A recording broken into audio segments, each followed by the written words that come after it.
And आपको पता है आज भी बहुत सारे लोग मानते हैं कि दो इस time कमारू Usman out of top 5 हैं एंड अपनी पिछली 4 फाइट में सिर्फ एक ही फाइट जीते हैं, but still he is the toughest opponent for Islam Makhachev.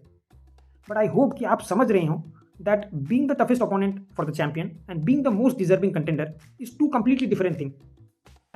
तो मैं थोड़ा आपको सिंपली समझाने का कोशिश करता हूँ। इस टाइम आपके जो वेल्टरवेट चैंपियन हैं वो हैं इस्लाम माखाचेव एंड उनके जो पॉसिबल ओपोनेंट्स हैं मैंने उनको 3 कैटेगरीज में डिवाइड कर दिया है। पहला है स्टाइलिस्टिकली टफेस्ट ओपोनेंट, दूसरा है हाई रिस्की ओपोनेंट एंड तीसरा है most deserving opponent in the division right now.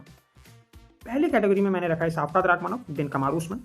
दूसरे कैटेगरी में मैंने रखा है Michael Morales, then Carlos Prates. Third category में मैंने रखा है इयन गैरी को। तो गैरी से ही शुरू करते हैं। Most reliable fighter of this division, काफ़ी ज़्यादा एक्टिव रहते हैं, time to time short notice fight लड़ी है और उसे जीता भी है and just beat the former welterweight champion Belal Muhammad. तो उनसे ज़्यादा डिजर्विंग कोई भी नहीं है इस टाइम डिवीजन में। लेकिन stylistically he is not a tough opponent for Islam Makhachev, ना ही वो एक हाई रिस्की नॉकआउट आर्टिस्ट है। जो हाल जेडीएम का इस्लाम माखाचेव ने किया वो डिट्टो हाल वो इयन गैरी का कर सकते हैं। इनफैक्ट मुझे लगता है उससे बुरा हाल कर देंगे।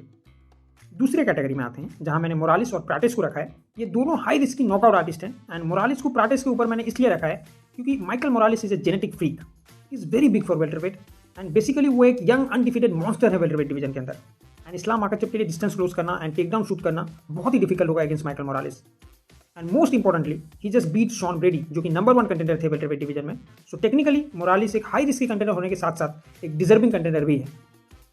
एंड प्राटिस के हाथ में तो हेल की पावर है। जिस तरीके से उन्होंने लियोन एडवर्ड को नॉकआउट किया, it just shows that he can knock out anybody in this division. But stylistically ये दोनों इस्लाम माखाचेव को ज़्यादा प्रॉब्लम नहीं दे पाएंगे बिकॉज इनका जो ओनली वे ऑफ विनिंग है is by knocking out Islam Makhachev. लेकिन अगर ये नॉकआउट नहीं कर पाए इस्लाम माखाचेव को तो Islam Makhachev will take them into deep waters and finish them there. Islam का प्रेशर, उनकी wrestling will be too much for both of them. Now finally पहले कैटेगरी के ऊपर आते हैं, stylistically toughest opponent for Islam Makhachev. And यहाँ मैंने रखा है साफकात नोमाड राखमानोव को।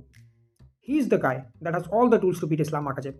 He can counter Islam's grappling, he can counter Islam's striking, he can defend Islam's takedown. He is a perfect counter fighter for Islam Makhachev. And no doubt, ये इस्लाम के लिए उनके welterweight career की सबसे टफेस्ट फाइट होगी।